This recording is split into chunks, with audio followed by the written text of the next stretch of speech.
So I want you to think back to your childhood and ask yourself, do you remember a time where you would notice things and they would have meaning for you? Like you would have a feeling and it would give you feedback, or you would notice something, magical, and you would attach some importance to it.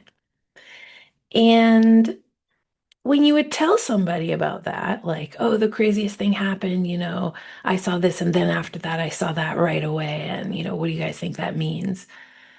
Do you notice that the general responses that we got as kids were something like, oh, that's just your imagination?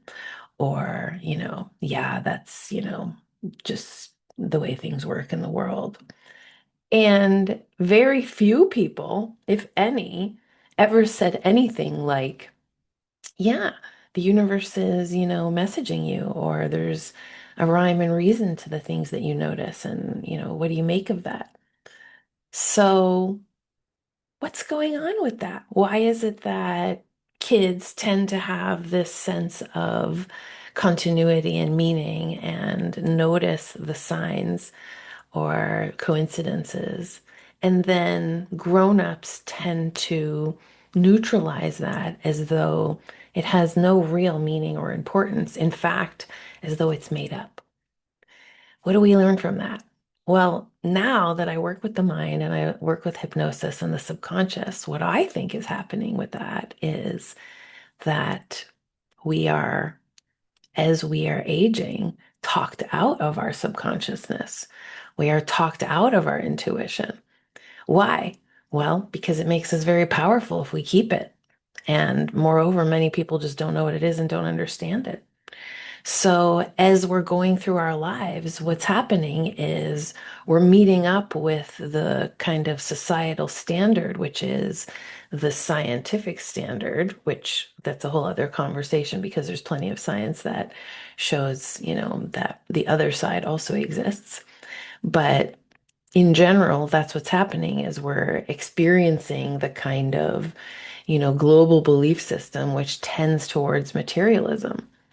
And in that tendency towards materialism, we're being basically detached and distanced from our inner knowing and our inner voice. So, the beautiful thing about childhood, of course, is that we're in that state of connection. We're in that state of, you could call it, subconsciousness, or some people say children are like little Buddhas because they're still connected with the essential part of themselves. And as they age, of course, we know they become more self-identified and self-possessed, and they lose a little bit of that dreaminess, as they come into adulthood, so to speak.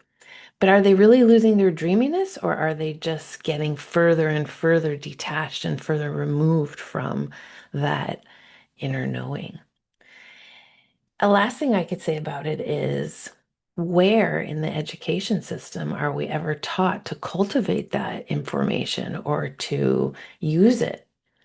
School is quite the opposite. It's like, forget all that. We'll show you how to do this, in a memorized kind of rule-oriented way. Which, I went to public school and that's what I did, and it didn't completely kill it in me, but it certainly did make it a long road where I had to refine it. So, why is that? Why is it that there's no emphasis on it? Why is it that we're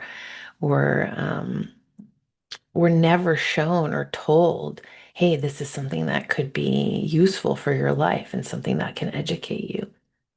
No, education is the opposite of that. It's telling you to ignore it mostly and use your pre-formulated notions and formulas. So again, when you're using a pre-formulated notion or formula, you're using somebody else's idea, which is not always bad, but if you have your own feeling or your own sense of something and you're told to replace it with somebody else's, the ultimate net goal or the net, the net result is you trade in some of what you feel and what you know for something that somebody else is more sure about.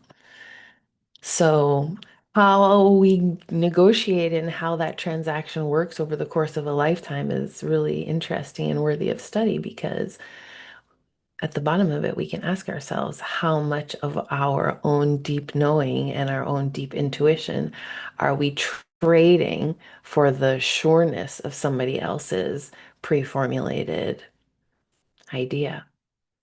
And how much of that was conditioned throughout our childhood?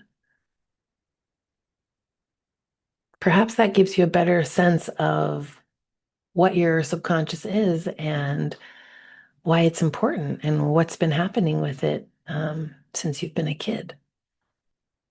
If you have any questions about this or anything else, of course you can ask me. You know who I am. This is Mama Soul Doc in Montreal, Quebec. I'm not a medical doctor or a mental health care practitioner. Thanks for watching. See you on the next video.